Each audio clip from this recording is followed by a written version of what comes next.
Welcome to the Design Thinker podcast, where we explore the theory and practice of design. Hosted by me, Dani, and me, Peter. Hey, Peter. Hello, Dani. How are you? I am good. How are you? I'm very well today, thank you. Yeah, it's been a while, so it's great to see you and chat with you. Yes, we've taken a little bit of a podcasting break. Yeah. What are we talking about today? Today, Dani, we are talking about the age of experience, rethinking how we think. Oh, Yeah. had several conversations on the podcast about experience. Keen to get into this topic. So we have a guest with us today who'll Yeah. be helping us unpack this question. John, do you want to introduce yourself to our listeners? Hi, yes, thank you, Dani. Thank you, Peter. Great to be here. John Philpin's my name. I'm British originally, hanging out down here in New Zealand. And I can tell you as much about me as you wish, but I think that's enough for now. John is also an awesome writer, so if I will have to let our audience know about some of your Substack writing, John, because it is. Thank you. It's very deep thinking. Yeah. I've learned not to read John's work at night before bed. I try to read them early in the morning because otherwise You fall asleep. I won't fall asleep because it's very thought-provoking. All right, so shall we get into the conversation, Peter? Let's do that, Dani. Yeah. And listeners, long-time listeners, I know we like to have deep and meaningful conversations with some light-hearted touches. So I'm really looking forward to today hearing what you've got to say to begin with, John, and getting into conversation. But yeah, we usually start with the what and anchor ourselves in definition. So I wondered maybe if we could start with this idea of the age of experience and tell us all about that before we get into the second part, which is rethinking how we think. So I think the age of experience as opposed to the age of reason, so it's a two-parter, is the thesis I've had running for a while. It might help a little bit in my background. So I'm at the pointy end of business. So if you're in sales, marketing, partnership development, that kind of world, that's where I live. And I was talking about customer first before people even knew what the term was. And more latterly, in the past sort of 12, 15 years, I had something which I call people first, which is not just customers, but partners, but our own staff, our family, everybody as a person's interesting. On my journey through life, having run marketing teams, sales teams, a couple of companies on the way through, I found myself working in London with a company called Group Partners who did something called structured visual thinking. And structured visual thinking is quite fascinating. And I was there about 2.5 years with a good buddy of mine. With the challenge with how we deliver structured visual thinking was very much like theatre. And though it worked for if you could afford the theatre tickets, you couldn't actually expose it to the masses. So the democratization of that idea was pretty limited. I then moved on, did various other things, and eventually started thinking about all the ways that I talk to business and how I try to shape their ideas and thoughts was around the structured visual thinking model, but how do I actually make it easier? Hence, structured thought. And structured thought are many ideas. It's the idea simply of being able to draw a picture, much like you guys do within design thinking. Draw the picture, build a framework, but the frameworks need to be flexible and adjustable and keep on changing and keep on modifying. And out of that, a recurring theme started coming together in that a lot of models are based on rigid ways of thinking about business. So you find the books around that saying, here are the 10 things you need to do to become a successful CEO. Here's the 20 things that Joe did to make the startup take off, and so on. And it completely ignores the fact that context is different, country's different, business is different, people are different. There's nothing the same. So there are no such things as those rules. And if you accept that and you take the book is very interesting, but how does it truly help? So that's where lots of consultants make their work. How do you turn this book into reality? And what I've been trying to do in the Substacks that Dani was referring to and the way that I work is to layer on top of that this shift that's occurring between what I'm calling the age of reason and the age of experience. So we've been talking about customer experience and that kind of thing for a long time now. And we have customer journey maps, and this is the route that the customer is going to talk through and so on. Again, flawed thinking as far as I'm concerned. A customer journey is 99% nothing to do with the company that is mapping out that customer journey for you. They're off somewhere else, and it's quite the wrong way of thinking. But I understand why businesses do it. So what I'm trying to do is say, even when you do match that customer journey, people are, they're thinkers. They go off and do what they want to do. And so this, again, another missive that comes out to the age of reason is you have to be agile. You have to plan for things that aren't going to happen. And if it's not going to happen, how do you think of it and how do you plan for it? There's contradictions going on. So the structured thought of age of reason through to age of experience is really trying to step back a little bit from the way that we as people and as businesses for the past 200 years have been putting things into boxes. We have org charts. This is your job. We have organization things. We have structured documents we submit to businesses. We have customer journeys, how we sell. All that is going on, and we're living in this uncontrollable world. And I think I said in one of my recent Substacks, San Francisco is built on, I think it's 7 fairly significant hills. And there is a giant typical American grid of roads on there. And you can be driving along a road and it will stop at a cliff. And then you go around all the back streets to get to the top of that cliff, and that road is continuing. So that to me is a representation of what we as a people think about. We look at the world and say, we will bring this together and put it into our own understanding. We'll put things in the box, we'll categorize, we'll have ontologies, whatever. To the point that the one road in San Francisco with curves that actually curves down a hill is now a destination site for tourists. Oh, let's go and see the curly road in San Francisco. And you're from Yorkshire, we've got plenty of curly roads that don't have anything like that tourist level. So it's that idea of how do we actually try to break free? So that's what the age of experience is about, breaking free of those ideas. Wow. You took the words right out of my mouth, Dani. Yeah. Mic drop. End of podcast. Peter? Yeah, thank you. So thank you, John. That was fantastically mind expanding. And beginning where you left off, I really love that visual metaphor of the San Francisco roads, the grids, the human need and desire. We can't help ourselves but try and humanize and organize the natural world. We align in terms of seeing an organization as more like an organism than a machine. It's created and it has mainly at the moment at least people in control of it. This trap I think you're saying that we've fallen into is then applying mechanical thinking, if I can put it that way, to a natural kind of organism, and that's what's led us to this down some of these traps, some of these paths that are unhelpful. And it's something that's trained into us from the very beginning. So I'm a maths graduate, right? And I always loved pure maths. I really hated applied maths. I like to have pure maths because you can invent shit. Sorry, am I allowed to say that? You can invent stuff. And with that stuff, you can say, let's imagine what would happen if you actually did come up with the square root of -1. What would happen then? How would that open up? In applied maths, you say, imagine if friction was plane with no wind resistance and now solves the formula. And it simplifies. And so many people go into applied maths because they become the scientists. And the pure maths is these weird guys over in the corner that actually is what majority of maths and philosophy is about. And eventually, maybe 80 years later, a little bit of pure maths. Oh, if we use the square root of -1, that will be very useful in the semiconductor industry. Cool. Right. So to me, that's the thing. We spend too much time simplifying. And I fully understand why we simplify. I've got no problem with it, but it's not the be all and end all. And I think a lot of people that aren't in the disciplines just assume that's it. And that's what I worry about. We thunder along a path without truly understanding the full form of it. The reason that we tend to, as a species, categorize things, it's very much how our brains work, right? So the way that humans make sense of the world is to categorize things, because otherwise we would be, what I think what the research says, that we process 11 million pieces of data per second.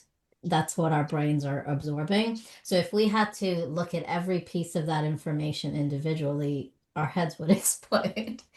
So the process of categorizing helps us function in the world. Where we go wrong with this, though, is that we tend to apply that to everything. And we don't go, hang on, this is an emerging problem. This is a complex problem. This is not a time to try to simplify and categorize it. We actually need to slow down, turn our systems to thinking on, and really think about it in a different way. And I think where we have trouble is switching between the system one thinking and system two thinking to engage in that non-categorizing thinking, if you will. Yeah. Yeah. Nice, Danny. Thank you. John, I know you've listened to a couple of episodes, and long-time listeners know this is about the time that I like to come into definitions. There's just something about my mind that likes to delve into words and make sure that we're starting. You like rules. Language, up to a point. Language rules. Yeah. Up to a point. There's something about languages. Anyway, that's maybe a whole other conversation. But what struck me about the way you've introduced this idea of the age of reason versus the age of experience is you've actually suggested, for example, that customer experience maps belong in the old, or to the age to be shed and first to emerge from the age of reason into this age of experience. And that just caught my attention because when I first came across the conversation topic, the age of reason versus the age of experience, I assumed that the age of experience is based on, for example, customer experience or people experience. But I think from what you were saying there, it's not just that or not that at all. And I wonder whether you could expand on what is the age of experience in relation to or compared to the age of reason. So the age of experience, the idea, it does include customer experience. And by the way, I'm not dissing the idea of customer experience journeys and all that at all. I'm just trying to make sure that we don't let go of the bigger part. Let me think about a couple of examples. If you think about life of how a business runs. So when I started off in life, I did a year of training as an auditor. It took me that long to realize it was time to get out. But one of the things I did, and this is going back a while, we would map out business flows inside a business. Part of the audit was you do this and you say, okay, that's right. And our job as grunt auditors was to go and talk to Joe on the ground floor. It says you do this. Do you do that? Yeah, I do that. But if you really examine it, they don't. Right? People don't do what we are mapping out because Joe sees something and makes a change. And there is so much infinite flexibility in what that person, will he pick up that thing from the floor or not? It's not something you can account for. So you get to the simplicity of the flow charts. And the experience part is just, again, if you've ever read a book called Small Creeps Day, Pete Carroll Brown, Small Creeps Day is about a person who works on a factory floor and one day decides to understand where his widget that he makes every day in, day out, and where's it coming from, where's it going to, how does it fit? And it's about the journey through the factory. And too many of us just carry on we're doing our bit. And we're blind to what's around us. And for me, the org chart is a really example of that. You have a CEO at the top, you've got the CXOs below that, you've got the middle managers, the managers, and it's all organized and beautiful. But for me, the age of experience is a little bit like Coltrane said, the music's between the notes. Business is between the org chart. It's the blue water that those boxes all float on. That's where it's going on. And if we're too literal to, well, not my job, and that attitude in certain people and certain businesses around for a long time, it's, oh, don't be doing that. And you get that in different industries at different times. And again, I understand the need for that's really marketing, and you are a software delivery person, so you might understand marketing, but not like the marketing people.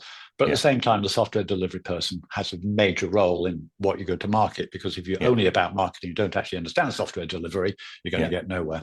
So it's just, again, part of this idea of waking up and widening and recognizing also that the rules we have are changing. So it's a much more macro level, just out of business. So we all know around the world, there's a massive move to breaking the world into two parts, the red side and the blue side. And the red and blue sides vary depending on what country you're in, because you and I, Peter, are opposite to the way that Dani is, for example. But there are strong arguments that suggest that particular division is not right. It doesn't matter red or blue, left or right. What matters is, are you for the status quo or are you for changing? So if you're happy the way things are going, then carry on going doing what you're doing. But if you want to survive and really be agile so that when something happens at a macro level across the world, your business is agile enough to change it. And if you live in a world of business where you don't change, you die. So if you look at Fortune 500 companies from, random guess, totally unresearched, which is the way it all works today, I feel, my experience is that half the companies from 50 years ago in Fortune 500 have disappeared because they've gone bankrupt, bought out, etc. And why did they disappear? Google, who was unbeatable when it almost since it came out, is now under massive existential threat. And it's not that they can't change it, things change around them. Does AI really take away search, etc.?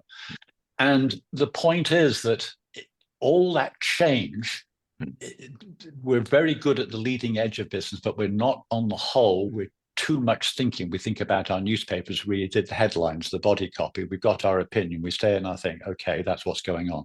What's going on in LA right now? I've got my opinion on there. And we need to explore more and understand. So that's what the experience of in fact, living in the world almost, rather than just sort of taking it through these various filters that we do. We've always been filtered, and now we don't have the gatekeeper. Going back to those 11 millions of pieces of information we process every second, I would say about a good 10.9 million of it is from social media feeds that are meaningless. But that's just me. So how do the technology hasn't caught up with filters and how to actually manage all of that? So that's what I'm saying about the age of experience. It really is a macro thing that's occurring across the world in many different ways. Back in the days, in the 60s, the musical Hair came out and the song The Age of Aquarius. Maybe the Age of Aquarius is that, I don't know. But that's what I'm going on about. And I focus in the business world because I can see it loud and clear in there. But it's not something specific to business. It's something that's going on in zeitgeist to move people along. And some are taking it well, and some are taking it not so well. So a couple of things that resonated with me with what you're talking about, John, because one of the things that I bang on about is we have to stop approaching things from a singular disciplinary approach. And by that, if the problem is in sales, you can't just take a sales mindset to fix it. You've got to look at, and even in our approach at the Design Thinking Institute, we look at design thinking, behavioral science, organizational science, because we know that the solutions aren't going to come from one way of thinking. Absolutely. But organizations were never designed for that. Like organizations fundamentally today, even though we consider them modern organizations, they still operate the way that factories were set up. It's just that now we have cool tech and funky offices and all of that, and job titles that take up a whole business card. Yes. With a flag. But we haven't fundamentally changed how organizations operate, how people within those organizations, like we talk about collaboration, but we're not actually collaborating. We're not actually bringing together different ways of thinking and different disciplines. Because if you could bring in how a finance person thinks and how a salesperson thinks and how an engineer thinks, like we can solve bigger problems. Yep. But what that becomes in organizations is that's not my job. My Yeah, job is to make the widget. Your job is to sell the widget. That's right. And it gets even worse, right? So there are software companies in Silicon Valley that have a routine. They get rid of the bottom 10% of their salespeople every year. And going back to what I call it, peeling back the onion, the number of times that I've been asked about what they should do about their head of sales because sales are down. And I start asking them about the products and the competition. No, we just got to get rid of the salesperson.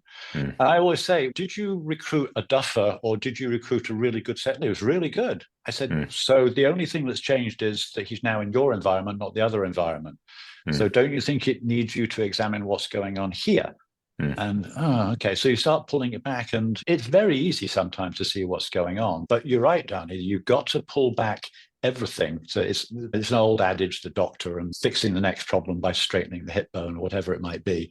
But it's no different in business. It really isn't. And it's too easy just to knee-jerk, fire the sales guy or get rid of the product developer or whatever else it might be. And the blanket, not resignations, the blanket firings that are going on at the moment as they resize for the future, nobody's actually understands what people do, which is why working from home doesn't work. Working from home is a brilliant way of operating if you could manage for the age of experience. But what's happening is that people are managing people working from home. How do I know they're doing work at their desk between 9 and 5 if they're at home? I can't see them. Are they doing everything you asked of them? Because if they are, and they can do it in 5 minutes rather than 9 hours, shouldn't you give them more work? We don't change how we operate. That's why I think one of the reasons for pulling everybody back in is because we have middle managers who really don't understand the world that's evolving, which is why you get the Gen Z world. And I promised the last time I make any reference to generational differences, but this new generation of people coming through are going, I don't agree with that, are absolutely right. Guess what? I'm not Gen Z, and I agree with it as well. It's not, it's anybody who can see that the world is different. So yeah, with you. All of that is age of experience. Reading some of your work, John, it also there's this sense of urgency around this, right? So why is it that we need to rethink? Because it's happening around you. If we can lose 50% of the Fortune 500 companies in 50 years where nothing changed, imagine how many we're going to lose when everything changes. So in business, we've got young startups, right? So there's a great little Kiwi company that I'm talked to a lot, use their product, who just moved to San Francisco. It's a very specific thing that they do. They moved to San Francisco because that's where the growth is. That's where, as a startup, you can survive. And when you show what they do to people, to me, what they've got is so obvious. And yet to others, they go, I've got my CRM. Well, it's just that divided side. It's not just about jumping on the bandwagon of AI, because it is an AI solution they've got, but understanding the niche value of what that is to how a business can work. And if you are in your box thinking about, I'm in sales, I've already wrestling with how to do a CRM and keeping that record up to date. Now you need to give me some more software. And I haven't got time for this because I've got to go and sell. By the way, I'm not selling very well because all that builds up and you don't have time to look above the parapet. When they do look above the parapet, the world is full of AI this, AI that, AI the other. And of course they're swamped with information. So there's a change going on at the moment that 2 years ago, when you looked at what AI was even capable of then, the general consensus was that it wasn't the best. It wasn't like the IBM beating the Go champion of the world, right? In those days, AI was being better than human. Today, AI is being better than the average human, right? Because if you can beat the average, then you're well on your way. And that's what the chat bots are doing. And that's what all of this is about. Why you can get rid of your, quote, bottom half of people is that your chat will do something better. If the average CEO can't write a business plan, then when a chat GPT comes along and writes a business plan for you, you go, so what do we need that guy for? So it's hitting everybody at a phenomenal pace. This tsunami, nobody's safe in any country, in any business, in any industry. It's all changing. And if we continue sitting in our boxes and going, I can see robotics is going to take over the manufacturing world, we all said for a long time, but it won't be taking over the office worker. Guess what? It's moving on the office worker quicker than it ever was working into the factories. Because it empowers and it's a lot easier. $20 a month, get you an AI, your own personal AI to do what you will with. A robotics company requires millions of investment. So of course it's going to change faster. So if we as a people are not moving quick enough to adapt and bring all this stuff in, then that's why there's an urgency. And it's not just an urgency for a business to think this way. It's an urgency for the people inside those businesses. I used to have little Johnisms, as I called them, when I was actually running my People First group. One of the things I said was business is like gravity in that it's all predictable, but unlike gravity, you can't change it on planet Earth. Business can be. We invented the rules for business. We can change those rules. What's happening is we have inertia that's set in. Those people that say, I'm used to my boxes, this is the way I'm safe. 5 years and I'll be retired and out of this, right? If people are watching their clock going 5 years before I'm out of here, whoa, that's a problem. So that's and of course, what's happening in business is people are staying around longer, and you've got octogenarians running the countries, you've got octogenarians running businesses. No wonder the youth are frustrated. And I'm only 30, you know that, don't you? Yeah, you had a hard paper round, as we'd say. I did, yeah. Rain and hail. Oh, I'd like us to stay in the why, but just to let you know, I'm Mm, really itching to get into the what we can do and how I suppose we might start to rethink how we think some mm. practical ideas. But it's the why that's yeah, I feel like we should just sit in the why a little bit longer. There's something my brain has got unresolved, and I wonder whether you've got any thoughts on it, John. We've got this idea of AI, this AI tsunami, as you said. We're not sure generally how to deal with it, what to do with it. You've just described some of those kind of human responses, and this is where we've got this Sure. technology and we've got a choice in how to respond to it. And we could respond to it in a, I suppose, I'll call it a technological, reasonable reason. From the age of reason, we could respond to it in from the age of reason thinking. But actually, we need to respond to it in an even more human way, if that makes sense. Yeah, and I can't quite resolve the. I don't know whether that gives you enough to any thoughts on that. So part of the challenge of AI is everybody says, oh, you need to get on top of AI because you'll be able to do your job more efficiently. Now, if you look at any typical business, they have a responsibility to their shareholders, and their shareholders about profitability and making the share price go up, et cetera, et cetera. If you go into any organization and start doing pay negotiations, they will argue over 1%. The doctors want 1%. No, I can't afford that. What about 1.5? Absolutely not. How about 0.2? That's the kind of level of argument. Now, if my AI in my team of 10 can save 10% of my time, I now only need 9 people. So the business has an opportunity to keep 10 people and make them more productive, or do they save the 10% because it'll look better to the shareholders? And if you actually go to the extreme where I've heard claims that I'm 50% faster, I can do all this, so half the people, right? So let's get rid of half the team. Or people say, no, what we'll do is put everybody on a 3-day week. Okay. So they put everybody on a 3-day week. Does that mean you're now getting paid for only 3 days out of 5? Or does it mean they can continue to pay you for a full 5 days, even though you're in there for 3 days? Because if you do, that's equivalent to rough math, 40% pay increase from the companies that argue over 1%. Yeah. Yeah. So there's something at odds here as I listen to the arguments being made about what's going on when we're laying people off and we've got the age of austerity coming in. It's not just New Zealand, it's everywhere. This is occurring.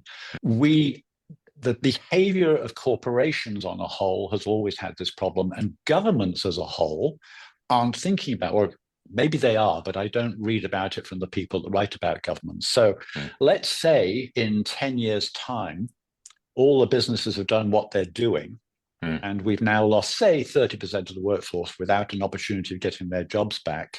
What's the social net in place that the government's planning for to allow for that? And if it's because everybody's now going to follow their dreams and passion, then I think that's absolutely brilliant. How do they make a living? Because the people that are following their dreams and passion, say in the music industry, say in writing novels, say in running yoga studios, whatever it is, they barely make livings now. And if you're going to swamp them with 2-3 times as many people, and by the way, if you do, who's buying that stuff? Because half your audience now don't have jobs. So this is the concept of a wicked problem, right? So whichever part of the balloon you press, another bit pops out. Yeah. But it needs to be studied. There are very clever people in and around New Zealand government that are capable of doing this. I just don't feel that information is leaking out to the rest of us. And so you get this uncertainty. When you have uncertainty, what is it? The rumor fills the void. You're going, okay, we're all going to be out of a job. I'm not saying we're all going to be out of a job, but I know enough to go, but for us not to be out of a job, or for us all to be some kind of universal basic income or whatever that might be, and whatever it looks like. I come from a world where I was told to get on my bike. If you can't get a job, you get on your bike and off you go. And that attitude doesn't change. You hear it today in Kiwi government, in the UK government. We're doing all we can, blah, blah, blah, blah. So nobody, I don't think, has the answers. And so this is not a blame on government or business or anybody, but there's things that are out of step. And yes, we all, if in the business world, they have their rules for shares. The government world, you've got to win the people. All this stuff is going on. But as I say, in between that blue ocean of where all those little pillars sit, there is a swarming mass of stuff that is going to take us down. And we have to be ready for it. And I don't know the answer. Part of my mission is to just at least have people sit up and start thinking about this. And just something as simple as I can see how to utilize AI so that we can make our business better. We don't have to lose anybody and give us a competitive advantage against the rest and whatever that might be. I'm one person. But I think there's a way through this. Again, I've spent a lot of my life in the US. The US social net is appalling, right? And it's about to get even worse because there are coders in the States that have got a solid track record, 20, 25 years, that are spending a year and a half looking for a job. It was about 4 years ago, I think, where Joe Biden was saying, coal miners, you should go out and learn how to code. Talk about a short-lived idea. And again, no clear answers, but we have to be aware and not to rebel, not to be Luddite and reject AI, but really think about this holistically about what this means, because it is happening. And it's not just AI. There's all kinds of things occurring around the world that at political levels, at strategic levels, and so on and so forth. And interesting, when we talked about, just flipping back, there was a Noah Smith who writes on Substack, came out with a great graph the other day, which was how excited you are on the y-axis and how experimental you are, I think, was on the x-axis. And it plotted three main things.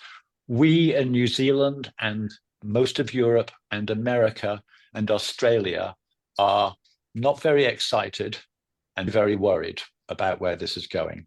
When you get to the Far Eastern countries, when you get to the Africas, incredibly excited and incredibly experimental, they're ready to take it on.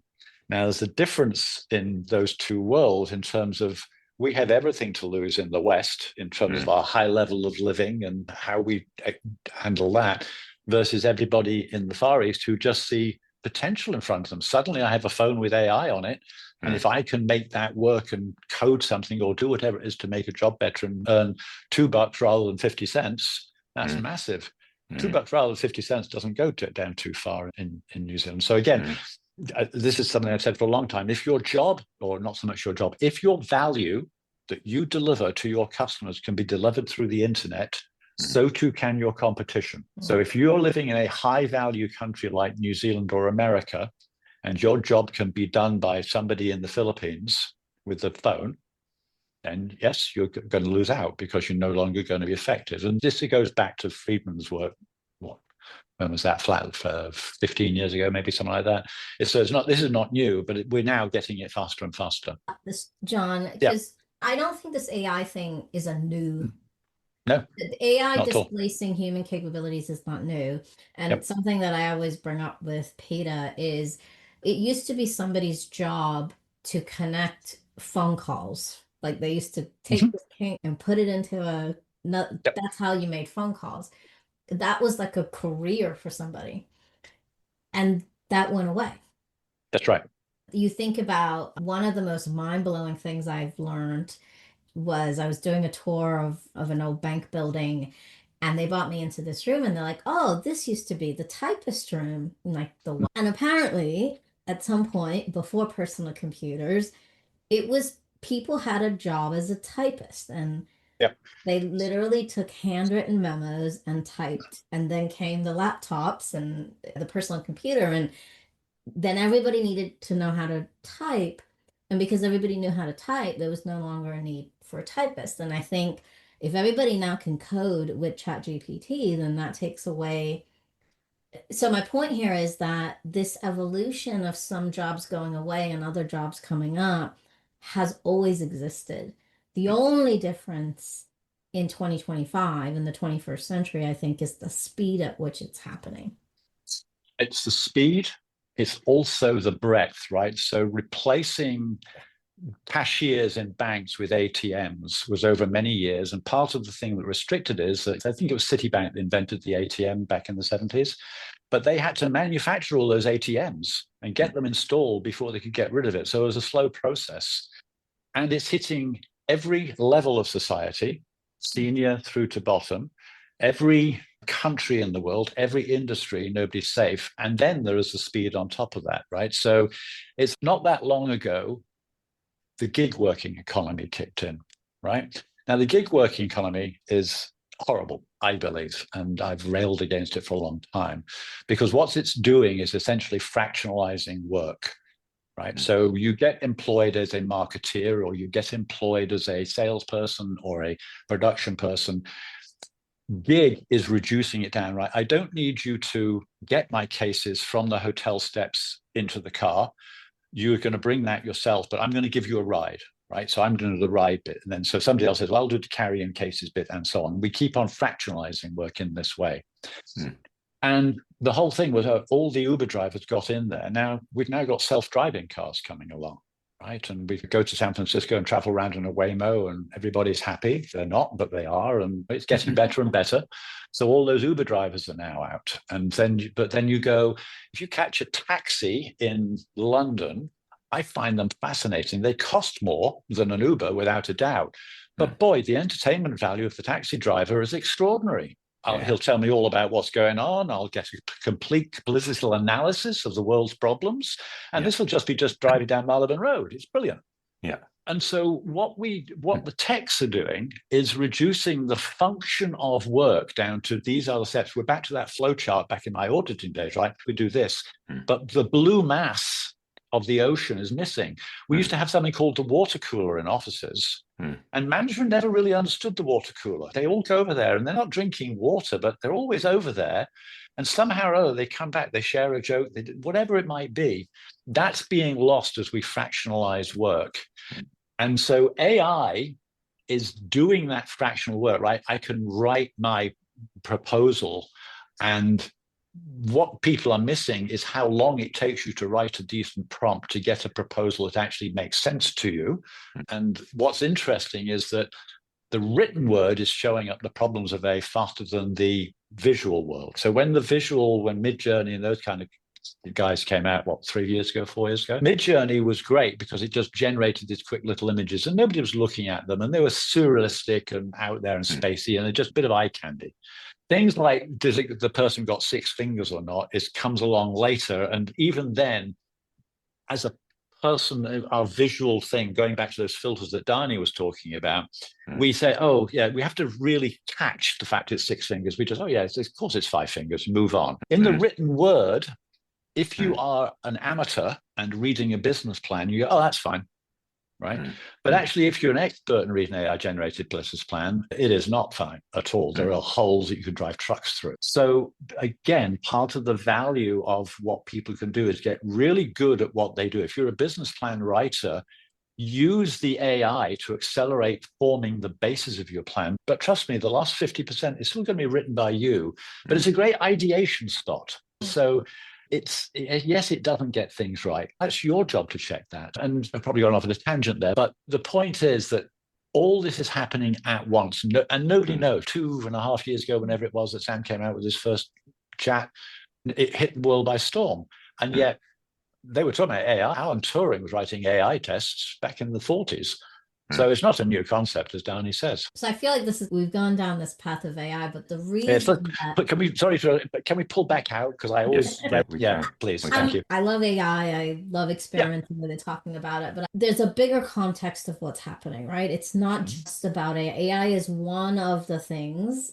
That's right. A collection of things.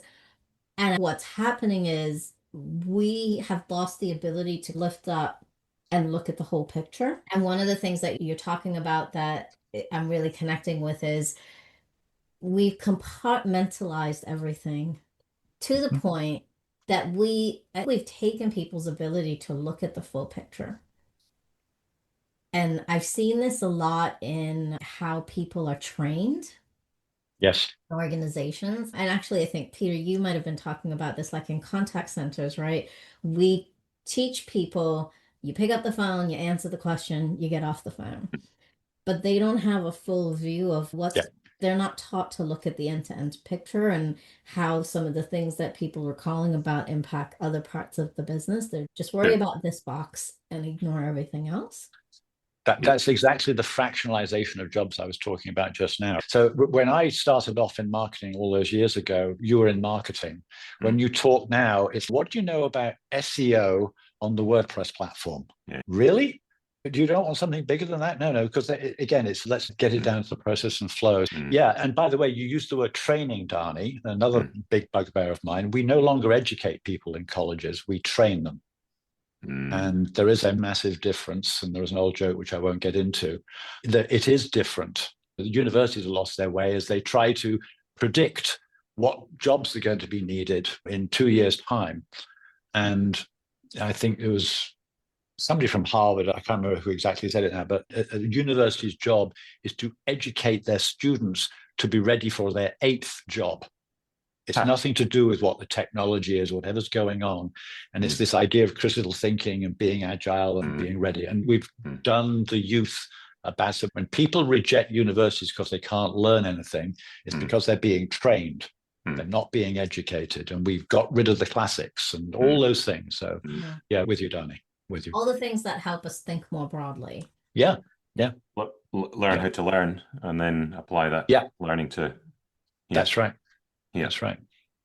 Yeah. And I would even go as far as saying learn how to learn and then apply and then learn how to unlearn. Yes. Like it's this, Nice segue, Dani. I'm itching to get, so I think this is now time to move into, so we've talked about the age of reason, leaving that behind and stepping into the age of experience, which is upon us already. And I love your framing there, John. We've talked about why it's important to recognize where we're at. And like you said, Dani, to lift our heads up and take a step back. Rethinking how we think. I think we've touched on some things, you've hinted at them, John, but things like, first of all, having awareness, then starting to think holistically.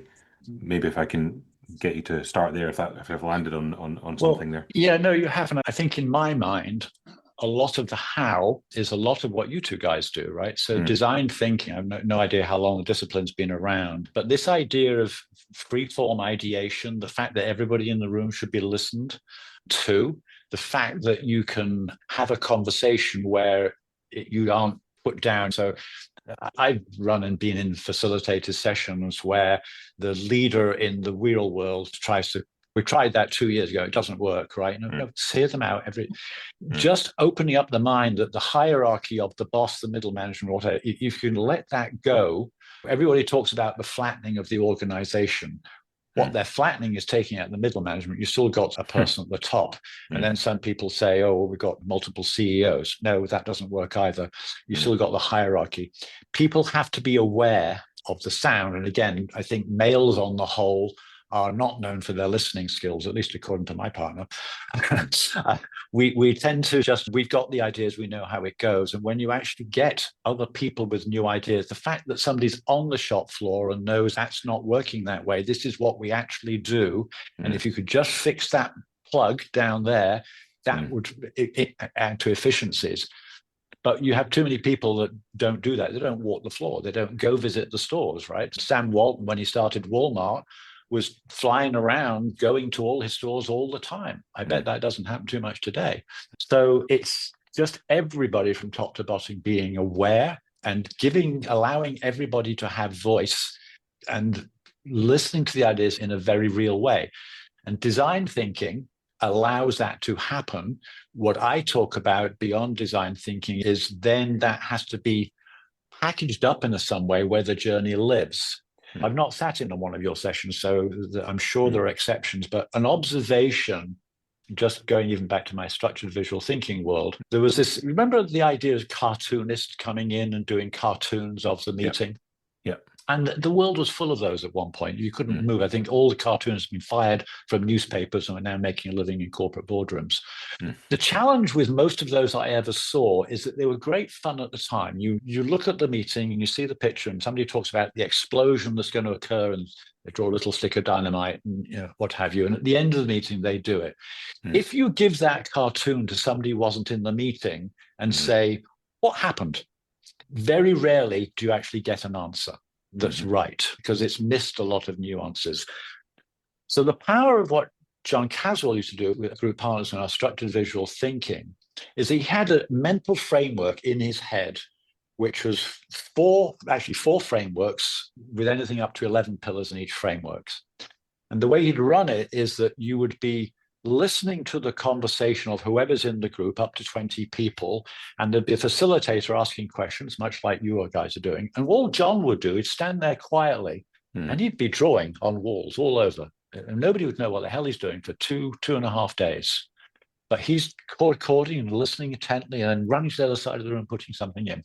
At the end of the 2.5 days, he then stands back and then tells the story of the meeting visually, because what he's done, he's listened to the ways that people are talking and said, oh, that's about product, we'll put that over there. Oh, now they're on about sales and customer experience. We'll put that over there, and you've got his pillars, right? So he can tell the story and reframes the entire conversation around the start of a product right through to the sale of a product with all the infrastructure you need to run it. And on the way through, he says, by the way, you guys are spending a lot of time talking about this particular pillar. But for that to work, you need this, and this you've had no conversation about. So there's a weakness going on here. Let's deploy that, and so on and so forth. Now, so you can go through that, and he would build frameworks and put it into computer systems and so on and so forth. And it's that idea that is what structured thought is about. It's taking ready-made things. So if you just think of something like Jeff Moore's Crossing the Chasm, right? There's a framework there, normal distribution, the chasm in there, and so on and so forth. And everybody goes, oh yeah, that's brilliant. Got it. Love it. Read the book. I must be an expert. You're not, because one, it doesn't work all the way that Jeff describes it. And two, all that context and nuance and what kind of business it also changes it. And three, it's very much a marketing model. How does that relate to your sales model? How does it relate to your product development model, etc.? So structured thought is about I've invented a couple of my own frameworks that I use for sure, but a lot of them are existing frameworks that come together that sort of say, okay, so this is what the chasm means to you in sales, right? Not a new idea, by the way. There is a Why Killer Products Don't Sell is a brilliant book written by a friend of mine.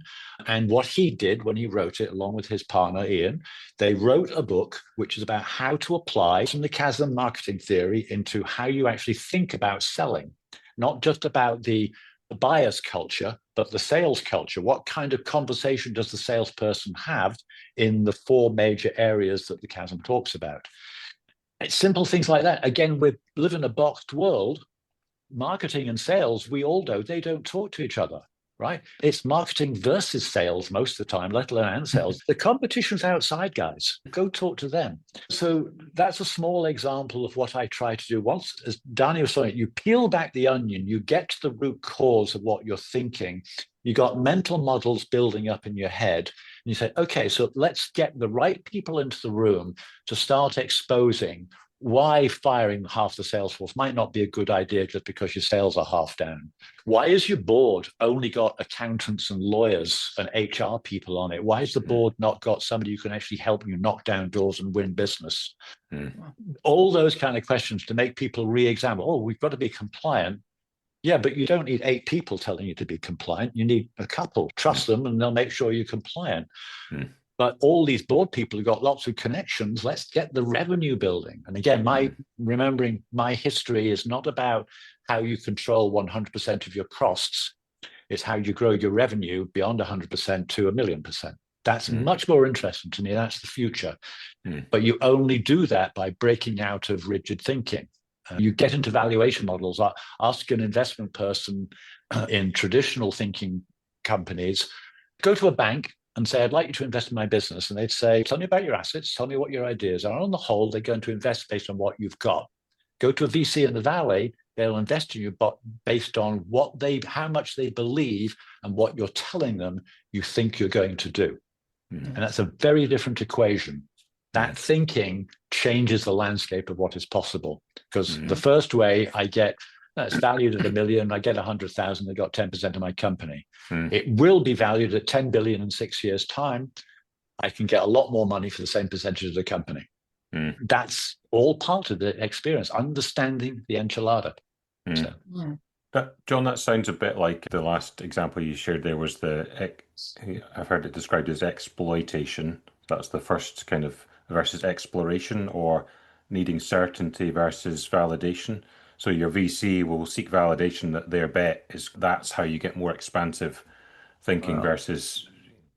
So maybe we'll have another podcast sometimes about the benefits and not of the VC world. Okay. I think it's two different models, right? Okay. So a bank is by nature conservative, quite rightly. It's just that as businesses and life has grown, I think they're creeping into areas that they don't truly understand. So I spent years in Citibank, where we were trying to compete with an investment company called Schwab.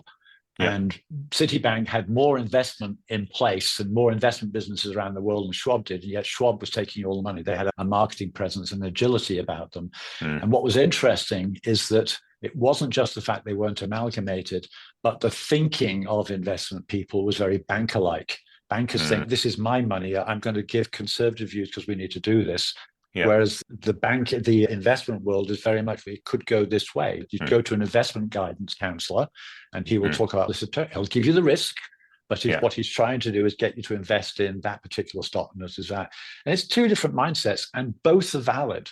Yeah. But we seem to have got institutions that do one or the other. And we very rarely get a middle ground. Yeah. But so I think also the land of opportunity, as America was once described, is just culturally, they are more traditionally in that space than changing things. New Zealand and the UK have both got very similar ideas about where things come from. And the other thing is it's a cultural shift, right? So when you talk about let's do our own Silicon Valley here in Auckland, it's like Silicon Valley is into fourth generation VCs. They've been around since the Second World War in one form and another. And they've got a concentration there they've got more SaaS development engineers than the population of New Zealand, just in that one little valley. It just is extraordinary. But also, it's not just saying, because I think we look at this as let's make Auckland the Silicon Valley of New Zealand. We're looking at it from a money perspective. Yeah. But the reason that Silicon Valley is Silicon Valley, its culture, its mindset, there's a vibe in Silicon Valley that enables. So yeah, the outcome is financial results. Yeah. But the inputs are, and it's an intangible thing that makes it work. And it's critical mass they have as well. Yeah, that's the other thing that we have 1.5 million people in Auckland, and they're not all doing software development. So it's just one of those things. I do want to go back to, because some of the stuff that you were describing, John, one of Peter and I's pet peeves is that design thinking has been bastardized a bit. Absolutely. And part of the reason that I've spent so much time researching and publishing around this topic is to really drive home what most organizations do is not design thinking. They've taken design thinking and made it a version of design thinking that they're comfortable with. Yes. So true 100%. So true design thinking, one, requires that you listen to the ideas without judgment. Yep. True design thinking also requires that you go through a process of going, okay, let's test some of these things out, not because we're comfortable with them, but because we think they have the most potential. And then actually testing them out and being okay with some of the things we test are going to fail, and that's okay. Yep. And the second part, most organizations are not willing to do. And the ones that you hear about that are successfully using design thinking, the reason is because they're willing to do the hard, uncomfortable things to get those outstanding outcomes. No, I would 100% agree with you. Things like what stops corporations growing. So Apple, I think, is an interesting organization because they're not afraid to destroy their current product lines. They will do it over and over again. Most companies won't, right? So one of the reasons that Google has its problem is that 98% of its profit comes out of advertising model and through Google search. So if you start doing AI and bypassing, that's going to sacrifice. Guess what? You didn't do it, so somebody else is now doing it. So good luck with that. Kodak all over again. And when you get into a large organization, another book to recommend, I mentioned Jeff Moore just now, but another book he's got is called Zone to Win, which breaks innovation into 4 quadrants, right? About what kind of innovation is not always about destroying everything and starting again. Innovation is in how you actually gradually improve process in an organization. And you can break everything and see what happens, innovation inside a large corporation. It's a very specific quadrant in there, but you have to keep it protected from the others, because when times get tough, the guys who are all generating the revenue say to the CEO, that company over there, that little thing down you got in the bottom left-hand corner, that's not pulling its weight. It's not pulling the revenue. You need to get rid of that. And so it gets killed. So that challenge of that's the same people that will not get what you're talking about, the design thinking. And so to me, if you can find those companies, you find them all the time, you help them along, you do the good design thinking that I'm going to say that you guys do, that sort of gets that and people are free. You map it into something like the Zone to Win to allow that framework to take off. You then start exploring and expanding. You move them into the sort of the cash cow world. And guess what? There's something else you bring in. You come now back to the root and start all over again. It's a virtuous circle. That's why I was interested when we were talking. This idea that you've got that design thinking, but there when. And strategy. What's strategy, and what's that to do with the guy that picks up the thing at the bottom? What's that to do with culture? What's it to do with performance? All those things are all going on, and they work in sync. They don't work against each other. There is one holistic view of the world. But absolutely so few companies think about this, how you actually tie all that together. That is where, and that's the circle, right? So you design thinking, get the ideas, it's taking off, you put some structure into it, you start growing it, you organize all strategy, you come back down, you design thinking to feed, and so on. And you won't end up with a circle, you end up with a spiral because it's going bigger and bigger all the time. And if the world could do that, we'd be in nirvana. We cannot rely on one way of doing things. Absolutely not. We have to be open to melding different approaches together to get to the outcomes we want. Yeah. Wow, this has been amazing. So I think our last question we want to cover off, which we have been talking a little bit about. So John, for our listeners who want to go on this journey, what are a few very practical, tangible things that people can be doing to get started?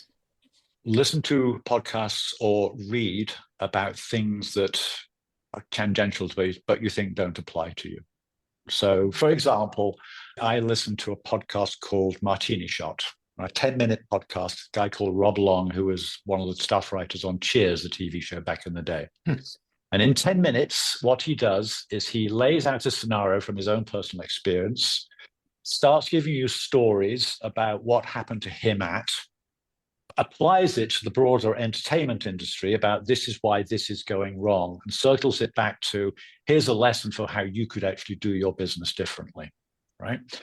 Now, when you listen to him, he's very humorous. He's a good writer, and he's just a nice, gentle, and it's 10 minutes, for God's sake. It's sometimes 7.5 minutes.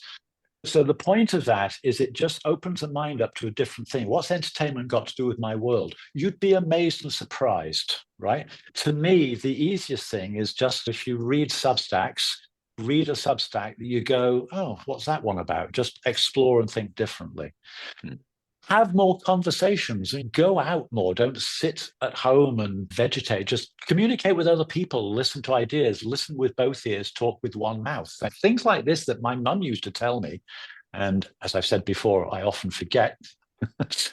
But you get to the point where if the idea's coming in and it just opens up the synapses, it just broadens the mind a little bit for you to think, I wonder whether that idea, back in the early days of LinkedIn used to run something called LinkedIn Labs. And LinkedIn Labs was where there were data scientists behind the scenes looking at the connections between all the people. And they would deliver visual maps that showed you how your connections all work. And most people, you just get a big cloud of people there. But there was something which I called bubbles that started appearing. And mine was like a 4-bubble map. And what it was is clusters of people that I work with is partly geographical because I've got UK and the US back in those days, but also I had a significant banking industry and a significant tech industry. So all these bubbles relate. And the cloud hopping that I call it is an important thing that you'll read about. This is not a John thing. If you listen to really great thinkers, they will talk about how they see something happening in warehousing and go, I could actually apply that to my cafe. That is just a smaller version.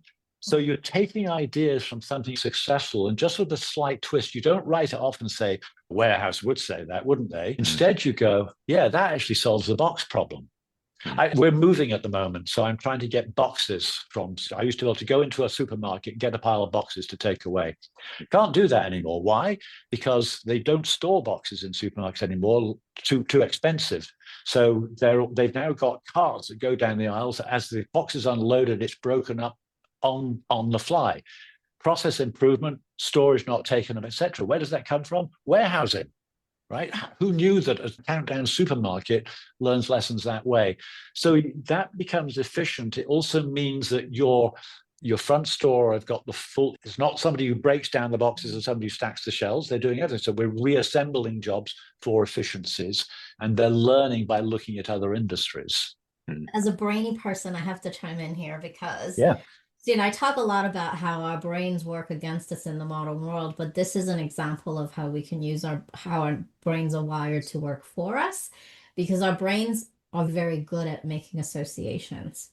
So the reason that this happens where we see something happening elsewhere and then our brains naturally, because what our brains are trying to do is it's trying to categorize what we're seeing over here that's not part of our world and trying to relate it to something that our brains do now. So in this way, that categorization helps because we're making associations and seeing how something applies to us. Yeah. The other thing that I do, just picking up on ideas as well. So I'm very big into music, not as a performer, but as a listener. And I've always been that way. And I listen to maybe 3 or 4 different musical podcasts. And I'm very interested in the history of music and where it comes from and who, not so much about, yes, of course, the music produced, but what got them to there and their journey through. And it's quite fascinating when you understand, people look at pop stars or rock stars or whoever they are and think, God, they got there quick. And you miss the fact that they were a child actor at 10 and have been working the boards for 12, 15 years before they became famous. People talk about how successful the Beatles were, and not many people these days know about Hamburg or the Quarrymen before that, and so on and so forth. Once you start, for me, it's music, but whatever you're interested in, do some exploration into how those people got to where they are and what they're doing. There are life lessons tucked away in there. The people that succeed and get to the top, people will say, oh, yeah, he's not as good as the guitarist I see around the pub. He might not be. But what he's got is the broader discipline of how to succeed in business as well as being great at performing, right? One of the best guitarists in the world, in my opinion, is Robert Fripp. And Robert Fripp is successful by many measures, but he's not the most successful because his business sense in the very early days wasn't as good as it might have been. So again, holistic view of that, learning from people that you know and love and respect, because you're interested. It might be painters, it might be florists, whatever it might be. There are lessons always to learn by listening to what makes success, not the book that says, here's the 10 things to become a successful person. Don't care. But what is it that drives your passion and what you're doing to break through the cloud and the noise to get to something that is going to be meaningful for you then to actually change into something different? And that at the end of the day is what we're trying to do here. Love that. Love it, John. Love it. I feel ending up on the Beatles just about is a great place to wrap up. That could be a whole other podcast episode. We started 5 podcasts today, I think. Yeah. And some of them might fail, but that's all right. As long as one becomes the multi-million, we're fine. That's the real lesson, isn't it? That's the real lesson.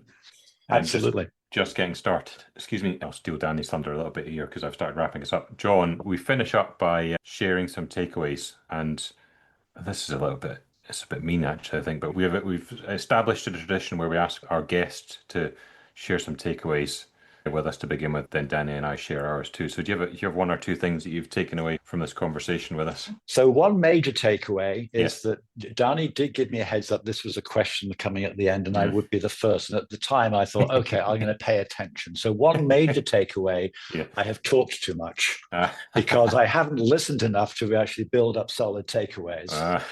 But I would say my takeaway, just listening to both of you talking in your design. Again, I know people that call themselves design thinkers, but just listening to you talk in a world that's absolutely so connected to what I do and yet radically different, you suddenly get a clearer understanding of how the piece fits. And it fits in different way, and you can turn it upside down, it'll fit in that way as well. So just get reaffirms, right? So just stop talking and start listening to what other people do. And it's simple things like down here in one of the buildings around here, there's a new security guard. And one of my friends just gave him a coffee, just bought him a coffee as going through. They're best friends, right? They saw that person. So the takeaway is just listen and keep on learning, because that's why you're doing this podcast, right? I look at your guests. You're not in a cabal of design thinkers who are saying, okay, how can we control the world? It's about how do you actually make the world a better place? And there is no single way of doing it. And I'd say that is the biggest thing that's dawning on me as we're talking now, right? This age of reason to age of experience is I've got my way of doing it. But all I'm trying to do, and what you guys are trying to do, and what we all should be doing, is breaking down those walls of left versus right, up versus down, customer versus partner. Get those gone. We're all, that's what, I think about it. That's why People First was about. It's about people first, not customers, not what. So let's, and it doesn't matter who you are, just be friendly to them. Say hi to the bus driver, whatever it might be. And you guys have just kept that reaffirming as I listened to your comments through there, that I think we're on the same page. But I would say that's the biggest thing. I'm going to try and do more of that. Yeah, fantastic. Thank you, John. I'm going to let Dani go last. Yeah, I really appreciate that. That brings to mind a good Scottish phrase, "Where Jock Tamson's bairns," John. You're like, we're all people, and it's about people first. It is always about people first. My takeaways from today, well, I'm delighted to hear a read that I've got a few book ideas to follow up on. I love a good book and a good podcast, so thank you for those. I'm going to bring us almost all the way back to the beginning. I really loved that visual metaphor of the grid applied over the San Francisco landscape, and the single road that kind of followed the contours of the land is actually so different that it's a tourist attraction. Yeah, don't try and lay a grid over everything. Actually figure out where the water is going to flow, for example. Yes. So thank you. It was a fantastic conversation. I appreciate it, John. And over to you, Dani, to wrap us up. Awesome.